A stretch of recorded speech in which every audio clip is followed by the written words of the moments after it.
ਸਤਿਕਾਰਯੋਗ ਮਾਨਯੋਗ ਗੁਰੂ ਰੂਪ ਸਤਿਗੁਰੂ ਜੀ ਦੇ ਪਿਆਰਿਓ, ਸ਼ੁਭ ਯਾਤਰਾएं ਸ੍ਰੀ ਹਜ਼ੂਰ ਸਾਹਿਬ, ਨਾਨਕ ਝੀਰਾ, ਬਨਾਰਸ ਅਤੇ ਸ੍ਰੀ ਪਟਨਾ ਸਾਹਿਬ। ਅੱਜ ਦਿਨ ਐਤਵਾਰ 26 ਸਤੰਬਰ 2021, ਤੀਜੀ ਅਤੇ ਆਖਰੀ ਕਿਸ਼ਤ। ਅੱਜ ਯਾਤਰਾ ਸ੍ਰੀ ਪਟਨਾ ਸਾਹਿਬ ਦੀ। ਪਾਠਕਾਂ ਸ਼ਰਧਾਲੂਆਂ ਦੀ ਜਾਣਕਾਰੀ ਹਿੱਤ ਪਟਨਾ 2,500-3 ਹਜ਼ਾਰ ਸਾਲ ਪੁਰਾਣਾ ਸ਼ਹਿਰ ਹੈ। ਚੰਦਰਗੁਪਤ ਮੌਰੀਆ ਦੀ ਇੱਥੇ ਰਾਜਧਾਨੀ ਸੀ। ਉਦੋਂ ਇਸ ਦਾ ਨਾਮ ਪਾਟਲੀ ਪੁੱਤਰ ਸੀ। ਭਾਈ ਬਾਲੇ ਵਾਲੀ ਜਨਮ ਸਾਖੀ ਅਨੁਸਾਰ ਜਦੋਂ ਸ੍ਰੀ ਗੁਰੂ ਨਾਨਕ ਦੇਵ ਜੀ ਇੱਥੇ ਗਏ ਤਾਂ ਇਸ ਦਾ ਨਾਮ ਬਿਸ਼ੰਬਰਪੁਰ ਲਿਖਿਆ ਹੋਇਆ ਹੈ। ਦਸਮ ਪਿਤਾ ਸਾਹਿਬ ਸ੍ਰੀ ਗੁਰੂ ਗੋਬਿੰਦ ਸਿੰਘ ਜੀ ਦੇ ਜਨਮ ਸਮੇਂ ਤੋਂ ਇਸ ਦਾ ਨਾਮ ਸ੍ਰੀ ਪਟਨਾ ਸਾਹਿਬ ਹੋ ਗਿਆ ਹੈ। ਸ਼ਹਿਰ ਬਨਾਰਸ ਦੇ ਸਟੇਸ਼ਨ 'ਤੇ ਬੈਠਾ ਮੈਂ ਚਾਹ ਪੀਂਦਾ ਸੋਚਾਂ ਦੇ ਸਮੁੰਦਰ ਵਿੱਚ ਤੈਰੀਆਂ ਲਾ ਰਿਹਾ ਸੀ ਕਿ ਪਟਨਾ ਸਾਹਿਬ ਜਾਣਾ, ਕਦੋਂ ਜਾਵਾਂਗਾ, ਕੀ ਪਤਾ ਕਿਹੜੀ ਗੱਡੀ ਕਦੋਂ ਆਵੇਗੀ, ਆਦ ਸੋਚਾਂ ਵਿੱਚ ਗਮਗੀਨ ਸੀ। ਪਰ ਉਦੋਂ ਮੇਰੀ ਖੁਸ਼ੀ ਦੀ ਹੱਦ ਨਾ ਰਹੀ ਜਦੋਂ ਚਾਹ ਵਾਲਾ ਖਾਲੀ ਕੱਪ ਮੈਂ ਰੱਖਣ ਹੀ ਲੱਗਾ ਸੀ ਕਿ ਅਚਾਨਕ ਉਸੇ ਪਲੇਟਫਾਰਮ 'ਤੇ ਜਿਸ 'ਤੇ ਮੈਂ ਬੈਠਾ ਚਾਹ ਪੀ ਰਿਹਾ ਸੀ, ਅੰਮ੍ਰਿਤਸਰ ਹਾਵੜਾ ਐਕਸਪ੍ਰੈਸ ਗੱਡੀ ਆਣ ਰੁਕੀ। ਮੈਂ ਪੁੱਛਿਆ, ਕਿੱਥੇ ਜਾਣੀ ਹੈ? ਚਾਹ ਵਾਲੇ ਨੇ ਕਿਹਾ, ਪਟਨਾ ਸਾਹਿਬ। ਮੈਂ ਨੱਠ ਕੇ ਟਿਕਟ ਵਾਲੀ ਖਿੜਕੀ ਕੋਲ ਪਹੁੰਚਿਆ। ਸਿਟੀਜ਼ਨ ਟਿਕਟ ਪ੍ਰਤੀ ਸਵਾਰੀ 65 ਰੁਪਏ ਲੈ ਕੇ ਗੱਡੀ 'ਚ ਬੈਠ ਗਿਆ। ਪਰਮਾਤਮਾ ਦਾ ਅਤਿਅੰਤ ਸ਼ੁਕਰ ਕੀਤਾ ਕਿ ਆਪ ਜੀ ਦੀ ਕਿਰਪਾ ਸਦਕਾ ਮੈਂ ਸਮੇਂ ਸਿਰ ਸਟੇਸ਼ਨ 'ਤੇ ਪਹੁੰਚਿਆ ਤਾਂ ਆਪ ਦੀ ਕਿਰਪਾ ਨਾਲ ਗੱਡੀ ਮਿਲ ਗਈ। ਸ਼ਾਮੀ 7:30 ਵਜੇ ਗੱਡੀ ਸ੍ਰੀ ਪਟਨਾ ਸਾਹਿਬ ਵੱਲ ਰਵਾਨਾ ਹੋ ਗਈ। ਸੀਟ ਉੱਪਰ ਮੈਂ ਬੈਠਾ ਸੌਂ ਰਿਹਾ ਸੀ। ਕਿਹੜੇ ਸਟੇਸ਼ਨ ਆਏ, ਕਿਹੜਿਆਂ 'ਤੇ ਗੱਡੀ ਰੁਕੀ, ਮੈਨੂੰ ਨਹੀਂ ਪਤਾ। ਇੱਕ ਤਾਂ ਰਾਤ ਹੋਣ ਕਰਕੇ, ਦੂਸਰਾ ਸਾਰੇ ਦਿਨ ਦਾ ਥੱਕਿਆ ਹੋਣ ਕਰਕੇ ਮੈਂ ਉੱਠ ਕੇ ਦੇਖਣਾ ਮੁਨਾਸਬ ਨਾ ਸਮਝਿਆ ਅਤੇ ਬੈਠਾ ਸੁੱਤਾ ਰਿਹਾ। ਕਰੀਬ 2-2:30 ਵਜੇ ਰੌਲਾ ਪੈਣ ਲੱਗਾ, ਪਟਨਾ ਆ ਗਿਆ। 2:45 ਵਜੇ ਗੱਡੀ ਰੁਕੀ। ਮੈਂ ਉਤਰਿਆ। ਸਟੇਸ਼ਨ 'ਤੇ ਹਨੇਰਾ ਹੋਣ ਕਰਕੇ ਮੈਨੂੰ ਕੋਈ ਬੋਰਡ ਨਾ ਦਿਸਿਆ। ਮਨ 'ਚ ਸੋਚਿਆ, ਪਤਾ ਤਾਂ ਇਹ ਲੱਗਾ ਸੀ ਕਿ ਸਰਕਾਰ 350 ਸਾਲਾ ਦਸਮ ਪਿਤਾ ਜੀ ਦਾ ਜਨਮ ਪੁਰਬ ਮਨਾ ਰਹੀ ਹੈ ਤੇ ਰੰਗ ਬਿਰੰਗੀਆਂ ਬਿਜਲੀ ਦੀਆਂ ਲਾਈਟਾਂ ਨਾਲ ਸਟੇਸ਼ਨ ਸਜਾਇਆ ਗਿਆ ਹੈ। ਇੱਥੇ ਤਾਂ ਹਨੇਰਾ ਹੈ, ਇਹ ਪਟਨਾ ਨਹੀਂ ਹੋ ਸਕਦਾ। ਮੇਰੇ ਵਾਲੇ ਡੱਬੇ ਤੋਂ 2-3 ਡੱਬੇ ਅੱਗੇ ਵੱਲ ਝਾਤੀ ਮਾਰੀ ਤਾਂ ਪੁਲਿਸ ਖੜੀ ਦਿਸੀ। ਮੈਂ ਨੱਠ ਕੇ ਉਹਨਾਂ ਕੋਲ ਪਹੁੰਚ ਕੇ ਪੁੱਛਿਆ, ਸਰ ਪਟਨਾ ਇਹੋ ਹੈ? ਮੈਨੂੰ ਪੰਜਾਬੀ ਜਾਣ ਕੇ ਇੰਸਪੈਕਟਰ ਨੇ ਹਿੰਦੀ 'ਚ ਬੋਲਦਿਆਂ ਕਿਹਾ, ਤੁਸੀਂ ਗੁਰੂ ਕੀ ਨਗਰੀ ਜਾਣਾ, ਗੱਡੀ ਚੱਲਣ ਵਾਲੀ ਹੈ, ਛੇਤੀ ਚੜ੍ਹ ਜਾਓ, ਪਟਨਾ ਸਾਹਿਬ ਆਵੇਗਾ, ਉੱਥੇ ਉਤਰਨਾ। ਮੈਂ ਨੱਠ ਕੇ ਆਪਣੇ ਡੱਬੇ 'ਚ ਚੜ੍ਹਿਆ ਹੀ ਸੀ ਕਿ ਗੱਡੀ ਚੱਲ ਪਈ। ਹੈ ਤਾਂ ਇਹ ਵੀ ਪਟਨਾ ਸੀ। ਇਸ ਤੋਂ ਬਾਅਦ ਪਟਨਾ ਜੰਕਸ਼ਨ ਆਇਆ ਤੇ ਫਿਰ ਆਇਆ ਪਟਨਾ ਸਾਹਿਬ। ਇੱਥੇ ਵਾਕਿਆ ਹੀ ਰੰਗ ਬਿਰੰਗੀ ਰੋਸ਼ਨੀ ਨਾਲ ਇਹ ਸਟੇਸ਼ਨ ਜਗਮਗ ਕਰ ਰਿਹਾ ਸੀ। ਮੈਂ ਇੱਥੇ ਉਤਰਿਆ। ਹੋਰ ਵੀ ਗੁਰੂ ਘਰ ਜਾਣ ਵਾਲੀਆਂ ਸਵਾਰੀਆਂ ਉਤਰੀਆਂ। ਗੁਰੂ ਘਰ ਦੀ ਬੱਸ ਪਹਿਲੇ ਹੀ ਸਟੇਸ਼ਨ 'ਤੇ ਆਈ ਹੋਈ ਸੀ। ਇਸ 'ਚ ਬੈਠ ਕੇ ਅਸੀਂ ਗੁਰੂ ਘਰ ਪਹੁੰਚ ਗਏ। ਕਮਰਾ ਬੁੱਕ ਹੋਇਆ। ਤੀਜੀ ਮੰਜ਼ਲ 'ਤੇ 49 ਨੰਬਰ ਮੇਰਾ ਕਮਰਾ ਸੀ। ਤਦ ਤਾਈਂ ਰਾਤ ਦੇ 4:30 ਵੱਜ ਚੁੱਕੇ ਸੀ। ਮੈਂ ਸੌਂ ਗਿਆ। ਸਵੇਰੇ 8 ਵਜੇ ਉੱਠ ਕੇ ਨਹਾਤਾ, ਮੱਥਾ ਟੇਕਿਆ, ਲੰਗਰ ਛਕ ਕੇ ਸੌਂ ਗਿਆ। ਦੁਪਹਿਰ 3 ਵਜੇ ਉੱਠ ਕੇ ਗੁਰੂ ਘਰਾਂ ਦੇ ਦਰਸ਼ਨ 26 ਅਪ੍ਰੈਲ ਨੂੰ ਕਰਨ ਗਿਆ।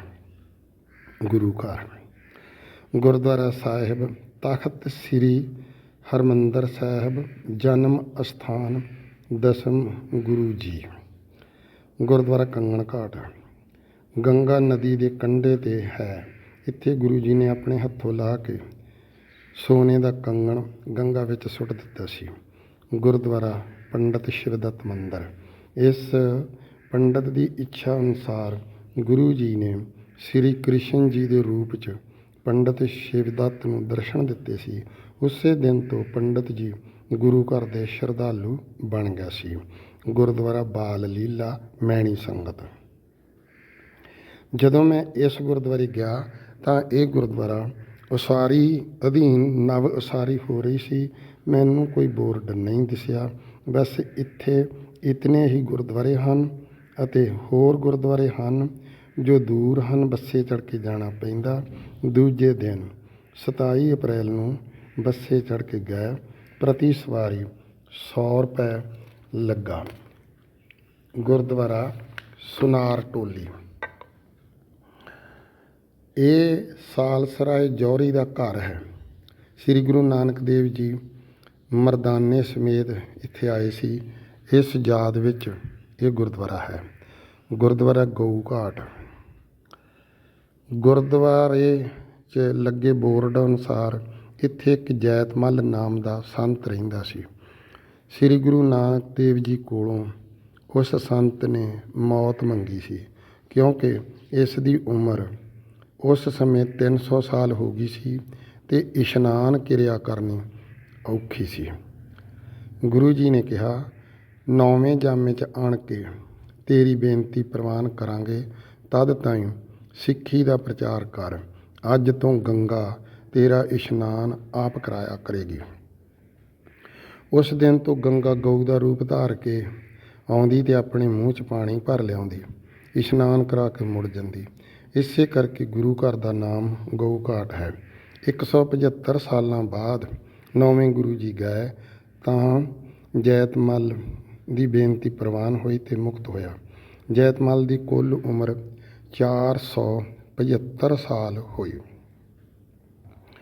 ਗੁਰਦੁਆਰਾ ਗੁਰੂ ਕਾ ਬਾਗ। ਜਦੋਂ 9ਵੇਂ ਗੁਰੂ ਜੀ ਜੈਤਮਲ ਵੱਲ ਜਾ ਰਹੇ ਸਨ, ਉਦੋਂ ਇੱਕ ਬਾਗ ਵਿੱਚ ਬੈਠ ਗਏ। ਬਾਗ ਦਾ ਮਾਲਕ ਕਰੀਮ ਬਖਸ਼ ਆਪਣੇ ਪਰਿਵਾਰ ਸਮੇਤ ਗੁਰੂ ਜੀ ਦੇ ਦਰਸ਼ਨਾਂ ਨੂੰ ਆਇਆ। ਮੱਥਾ ਟੇਕ ਕੇ ਬੈਠ ਗਿਆ। ਗੁਰੂ ਜੀ ਨੇ ਪੁੱਛਿਆ, ਬਾਗ ਕਿਸ ਦਾ ਹੈ? ਕਰੀਮ ਬਖਸ਼ ਕਿਹਾ, ਜੀ ਗੁਰੂ ਕਾ ਬਾਗ ਹੈ। ਗੁਰੂ ਜੀ ਨੇ 3 ਵਾਰ ਪੁੱਛਿਆ, ਬਾਗ ਕਿਸ ਕਾ ਹੈ? ਕਰੀਮ ਬਖਸ਼ ਨੇ 3 ਵਾਰ ਹੀ ਕਿਹਾ, ਜੀ ਗੁਰੂ ਕਾ ਬਾਗ ਹੈ। ਗੁਰੂ ਜੀ ਕਿਹਾ, ਗੁਰੂ ਕਾ ਬਾਗ ਹੈ ਤਾਂ ਵਲਗਣ ਕਰਾ ਦਿਓ। ਤਾਂ ਕਰੀਮ ਬਖਸ਼ ਹੱਥ ਜੋੜ ਕੇ ਖੜਾ ਹੋ ਕੇ ਕਹਿਣ ਲੱਗਾ, ਜੀ ਮੇਰੀ ਬੇਗਮ ਕਈ ਸਾਲਾਂ ਤੋਂ ਠੀਕ ਨਹੀਂ ਰਹਿੰਦੀ। ਗੁਰੂ ਜੀ ਨੇ ਕਿਹਾ, ਵਲਗਣ ਕਰਾ ਦਿਓ ਅਤੇ ਬਾਗ ਦੇ ਖੂਹ ਦੇ ਪਾਣੀ ਨਾਲ ਬੇਗਮ ਦਾ ਇਸ਼ਨਾਨ ਕਰਾਓ, ਠੀਕ ਹੋ ਜਾਏਗੀ। ਵਲਗਣ ਕਰਾਇਆ ਗਿਆ। ਖੂਹ ਦੇ ਪਾਣੀ ਨਾਲ ਇਸ਼ਨਾਨ ਕਰਨ 'ਤੇ ਬੇਗਮ ਠੀਕ ਹੋ ਗਈ। ਗੁਰੂ ਕੇ ਬਾਗ ਦੇ ਗੁਰਦੁਆਰਾ 'ਚ ਲੱਗੇ ਬੋਰਡ ਅਨੁਸਾਰ ਪੜ੍ਹ ਕੇ ਸੁਣਾਇਆ ਗਿਆ ਹੈ। ਗੁਰਦੁਆਰਾ ਹਾਂਡੀ ਵਾਲੀ ਸੰਗਤ। ਇਹ ਗੁਰੂ ਘਰ ਜਨਮ ਅਸਥਾਨ ਤੋਂ 35 ਕਿਲੋਮੀਟਰ ਦੂਰ ਹੈ। ਦਸਮ ਗੁਰੂ ਜੀ ਜਦੋਂ ਪਟਨਾ ਸਾਹਿਬ ਤੋਂ ਆਨੰਦਪੁਰ ਪੰਜਾਬ ਆਉਣ ਲੱਗੇ, ਪੰਡਤ ਸ਼ਿਵਦੱਤ, ਰਾਜਾ ਫਤਿਹ ਚੰਦ ਮੈਣੀ, ਇਸ ਦੀ ਪਤਨੀ ਰਾਣੀ ਵਸੰਬਲਾ ਦੇਵੀ ਮੈਣੀ ਅਤੇ ਹੋਰ ਸਭ ਮੈਣੀ ਪਰਿਵਾਰ, ਹੋਰ ਸੈਂਕੜੇ ਸ਼ਰਧਾਲੂ ਸੰਗਤਾਂ ਜਨਮ ਅਸਥਾਨ ਤੋਂ ਚੱਲ ਕੇ ਇੱਥੋਂ ਤੱਕ ਸ਼ਰਧਾ ਵਸ ਗੁਰੂ ਜੀ ਨੂੰ ਤੋਰਨ ਆਈਆਂ ਤਾਂ ਇਸ ਸਮੇਂ ਇੱਥੇ ਇੱਕ ਬਿਰਧ ਮਾਈ ਜਮਨਾ ਦੇਵੀ ਰਹਿੰਦੀ ਸੀ, ਜੋ ਗੁਰੂ ਜੀ ਦੇ ਦਰਸ਼ਨਾਂ ਨੂੰ ਆਈ। ਗੁਰੂ ਜੀ ਨੇ ਕਿਹਾ, ਸੰਗਤਾਂ ਨੂੰ ਲੰਗਰ ਛਕਾ। ਉਸ ਕਿਹਾ, ਮੈਂ ਗਰੀਬ ਹਾਂ, ਮੇਰੇ ਕੋਲ ਸਿਰਫ ਇੱਕ ਹਾਂਡੀ ਤੌੜੀ ਹੈ, ਇਸ 'ਚ ਮੈਂ ਖਿਚੜੀ ਬਣਾ ਕੇ ਖਾਂਦੀ ਹਾਂ। ਗੁਰੂ ਜੀ ਨੇ ਕਿਹਾ, ਉਸ ਹਾਂਡੀ 'ਚ ਤੂੰ ਖਿਚੜੀ ਹੀ ਬਣਾ ਲਿਆ। ਉਸ ਨੇ ਖਿਚੜੀ ਬਣਾਈ। ਸਾਰੀ ਸੰਗਤ ਨੇ ਰੱਜ ਰੱਜ ਖਾਧੀ, ਪਰ ਹਾਂਡੀ 'ਚੋਂ ਖਿਚੜੀ ਨਾ ਮੁੱਕੀ। ਇਸ ਕਰਕੇ ਗੁਰੂ ਘਰ ਦਾ ਨਾਮ ਹਾਂਡੀ ਵਾਲੀ ਸੰਗਤ ਹੈ। ਗੁਰੂ ਘਰ 'ਚ ਲੱਗਿਆ ਬੋਰਡ ਪੜ੍ਹ ਕੇ ਸੁਣਾਇਆ ਗਿਆ ਹੈ, ਹੁਣ ਵੀ ਇੱਥੇ ਖਿਚੜੀ ਦਾ ਲੰਗਰ ਹੀ ਚੱਲਦਾ ਹੈ। ਅਸਾਂ ਨੇ ਵੀ ਖਾਧਾ ਸੀ। ਇਹ ਬੱਸ ਸਵੇਰੇ 8 ਵਜੇ ਗੁਰੂ ਘਰ ਤੋਂ ਚੱਲੀ ਸੀ। ਦਰਸ਼ਨ ਕਰਾ ਕੇ ਦੁਪਹਿਰ 12 ਵਜੇ ਗੁਰੂ ਘਰ ਵਾਪਸ ਆ ਗਏ। 1 ਵਜੇ ਅਸੀਂ ਲੰਗਰ ਛਕ ਕੇ ਵਿਹਲੇ ਹੋਏ ਤਾਂ ਗੁਰੂ ਘਰ ਵੱਲੋਂ ਆਵਾਜ਼ਾਂ ਪਈਆਂ ਕਿ ਪੰਜਾਬ ਜਾਣ ਵਾਲਿਆਂ ਲਈ ਰੇਲ ਗੱਡੀ ਆ ਰਹੀ ਹੈ। ਗੁਰੂ ਘਰ ਦੀ ਬੱਸ ਸਟੇਸ਼ਨ 'ਤੇ ਜਾਣ ਲਈ ਤਿਆਰ ਹੈ। 27 ਅਪ੍ਰੈਲ ਨੂੰ ਸ੍ਰੀ ਪਟਨਾ ਸਾਹਿਬ ਤੋਂ ਵਾਪਸੀ। ਅਸੀਂ ਬੱਸ ਵਿੱਚ ਬੈਠ ਕੇ ਸਟੇਸ਼ਨ 'ਤੇ ਪਹੁੰਚ ਗਏ।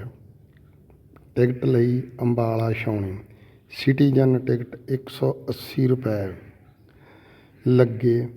ਪਲੇਟਫਾਰਮ 'ਤੇ ਪਹੁੰਚ ਕੇ ਅਸੀਂ ਗੱਡੀ ਉਡੀਕਣ ਲੱਗੇ। ਘੰਟਾ ਕੁ ਉਡੀਕਣ ਉਪਰੰਤ Akal Takht Amritsar Calcutta super fast express ਗੱਡੀ ਆਣ ਪਹੁੰਚੀ। ਅਸੀਂ ਸਭ ਪੰਜਾਬੀ ਇਸ ਵਿੱਚ ਬੈਠ ਗਏ। ਦੁਪਹਿਰੋਂ ਬਾਅਦ 4:25 'ਤੇ ਚੱਲ ਪਈ via.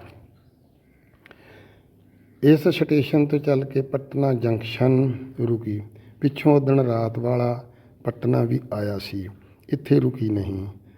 Mughal Sarai, Banaras, Sultanpur, ਉਤਰੇਟਿਆ junction, Lucknow, Bareilly, Rampur junction, Moradabad, ਨਜ਼ੀਰਾਬਾਦ, Saharanpur ਇਹਨਾਂ ਸਟੇਸ਼ਨਾਂ 'ਤੇ ਰੁਕਦੀ ਹੋਈ 28 ਅਪ੍ਰੈਲ ਦੁਪਹਿਰ 1:30 ਵਜੇ ਅੰਬਾਲਾ ਛਾਉਣੀ ਪਹੁੰਚ ਗਈ। ਸ਼ਰਧਾਲੂਆਂ ਦੀ ਜਾਣਕਾਰੀ ਹਿੱਤ ਕਿੱਥੋਂ ਕਿਤਨੀ ਦੂਰੀ ਹੈ। ਟਿਕਟਾਂ ਜੋ ਮੈਂ ਲਈਆਂ ਸੀ ਉਹਨਾਂ 'ਤੇ ਜਿਹੜੇ ਕਿਲੋਮੀਟਰ ਲਿਖੇ ਹੋਏ ਸੀ ਉਹ ਪੜ੍ਹ ਕੇ ਸੁਣਾ ਰਿਹਾ ਹਾਂ। ਹਜ਼ੂਰ ਸਾਹਿਬ ਤੋਂ Akola junction 238 kilometre, Akola junction ਤੋਂ ਨਾਗਪੁਰ 253 ਕਿਲੋਮੀਟਰ, ਨਾਗਪੁਰ ਤੋਂ ਇਟਾਰਸੀ 298 ਕਿਲੋਮੀਟਰ, ਇਟਾਰਸੀ ਤੋਂ ਬਨਾਰਸ 747 ਕਿਲੋਮੀਟਰ, ਬਨਾਰਸ ਤੋਂ ਪਟਨਾ ਸਾਹਿਬ ਪੂਰਾ 700 ਕਿਲੋਮੀਟਰ, ਪਟਨਾ ਸਾਹਿਬ ਤੋਂ ਅੰਬਾਲਾ ਛਾਉਣੀ 1124 ਕਿਲੋਮੀਟਰ। ਦੁਪਹਿਰ 1:30 ਵਜੇ ਗੱਡੀ ਅੰਬਾਲਾ ਛਾਉਣੀ ਪਹੁੰਚ ਗਈ। ਮੈਨੂੰ ਚੰਡੀਗੜ੍ਹ ਕੰਮ ਸੀ। 50 ਰੁਪਏ ਬੱਸ ਦੇ ਕੇ ਮੈਂ ਚੰਡੀਗੜ੍ਹ ਚਲ ਗਿਆ। ਇਹ ਕੰਮ ਭੁਗਤਣ ਉਪਰੰਤ ਪੰਜਾਬ ਰੋਡਵੇਜ਼ ਦੀ ਬੱਸ ਵਿੱਚ 145 ਰੁਪਏ ਲੱਗੇ। ਰਾਤ 9:30 ਵਜੇ ਜਲੰਧਰ ਪਹੁੰਚ ਗਿਆ। ਇੱਥੇ 10:30 ਵਜੇ ਗੰਗਾ ਨਗਰ ਬੱਸ ਚੱਲੀ। 11:30 ਵਜੇ ਸ਼ਾਹਕੋਟ ਪਹੁੰਚ ਗਈ। ਇੱਥੋਂ ਮੇਰਾ ਛੋਟਾ ਸਪੁੱਤਰ ਬਘੇਲ ਸਿੰਘ ਸਕੂਟਰ 'ਤੇ ਆ ਕੇ ਮੈਨੂੰ ਘਰ ਲੈ ਗਿਆ। ਮੈਂ 11:40 'ਤੇ 28 ਅਪ੍ਰੈਲ 2016 ਨੂੰ ਆਪਣੇ ਘਰ ਯਾਤਰਾ ਤੋਂ ਪਹੁੰਚ ਗਿਆ ਸੀ। ਇਹ ਸਾਰੀ ਯਾਤਰਾ ਦੀ ਲਿਖਤ ਮੈਂ 30 ਅਪ੍ਰੈਲ 2016 ਨੂੰ ਕਰ ਲਈ ਸੀ। ਇਹ ਕੀਤੀ ਹੋਈ ਲਿਖਤ ਆਪ ਜੀ ਨੂੰ ਪੜ੍ਹ ਕੇ ਸੁਣਾਈ ਹੈ।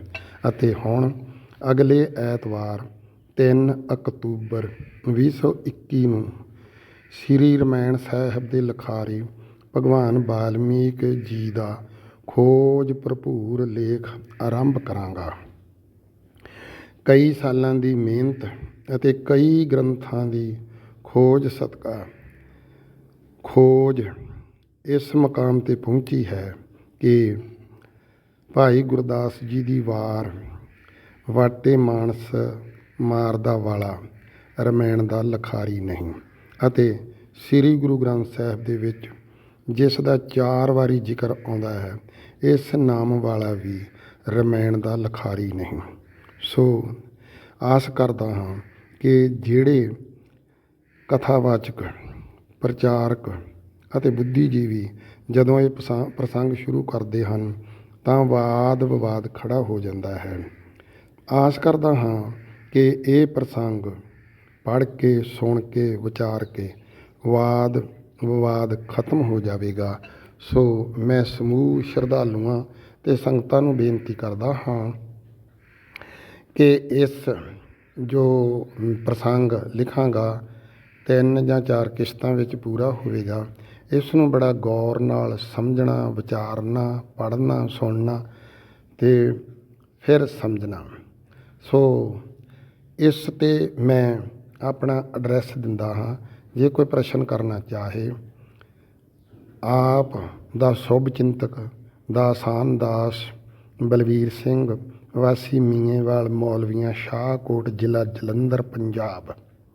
Phone number 9886855726। ਦੁਬਾਰਾ ਫਿਰ 9886855726। ਵਾਹਿਗੁਰੂ ਜੀ ਕਾ ਖਾਲਸਾ, ਵਾਹਿਗੁਰੂ ਜੀ ਕੀ ਫਤਿਹ।